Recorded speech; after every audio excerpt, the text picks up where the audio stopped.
This week on The Week Ahead, we analyze the startling comparisons between Barack Obama and Jimmy Carter. Plus, hear from Congressman Scott Garrett on government-sponsored enterprises. Welcome to The Week Ahead. I'm Frank McCaffrey. We've talked about it a lot, but there is truth to it. President Barack Obama is looking an awful lot like former President Jimmy Carter.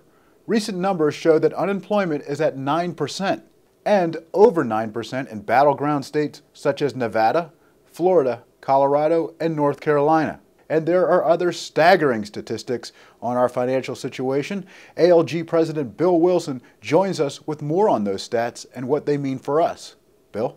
Yeah, increasingly, Barack Obama's administration is looking like a rerun of the failed Jimmy Carter administration. We're trying every faddish program under the sun. Same concept. Let's bail ourselves out. Let's set up all sorts of little programs, and we're getting the same result. We're getting stagflation. We have an economy that's not growing, but inflation is. That was what marked the Carter years. High interest rates, which is exactly where we're headed, and no growth, which we're already there.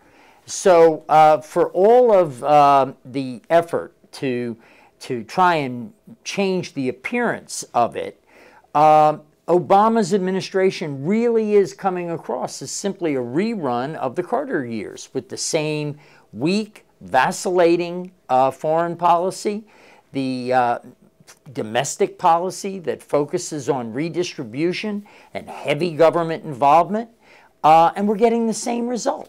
At some point, hopefully we can get out of the mindset that says that every 40 years we have to take another dose of this toxic, lethal poison, which is the liberal Keynesian economics, and get back to solid policies of growth and prosperity. I mean, unemployment is rising. We know now, after studying the numbers, that there's a whole lot of manipulation going on.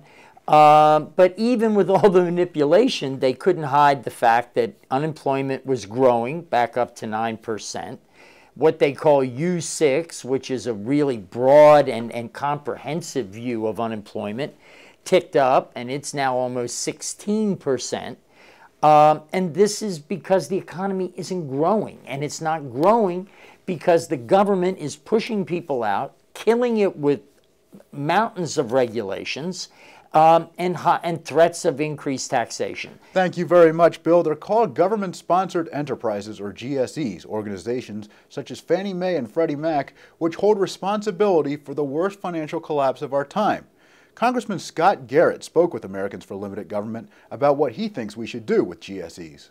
With the GSEs, Fannie Mae and Freddie Mac, here's a place where we're actually on the same page as the administration, because the White House said that they want to wind down the GSEs. Well, so do we, and we've been saying that for years. We're glad that they're finally on board with us on this. Congressman Scott Garrett is working to keep the government out of the housing market. We have legislation in, and we're moving through the process. Bills do effectively do just that, wind them down, end them over a period of time. And why do we need to do that? Because the taxpayer has been bailing them out to the tune of $150 billion so far. It's going to cost $400 billion at the end of the day to bail these institutions out.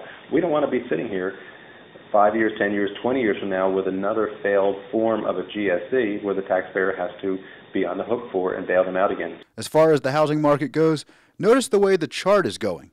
We're seeing a dreaded double dip. This is the type of chart that Obama promised we'd avoid if we implemented his policies. By the way, we've spent trillions for this result. Let's face it, it's probably best for the government to stay out of housing. So we want to wind them down and then create in this place a private mortgage market that will facilitate the housing industry in this country as we know it, and allow the taxpayer not to be on the hook, but allow the private investor to be making prudent decisions and investment in the housing market. Congressman Garrett has also been outspoken on government spending. He recently criticized the current Congress for not doing enough to cut government spending. And that's all the time we have for The Week Ahead. Please join us again next time.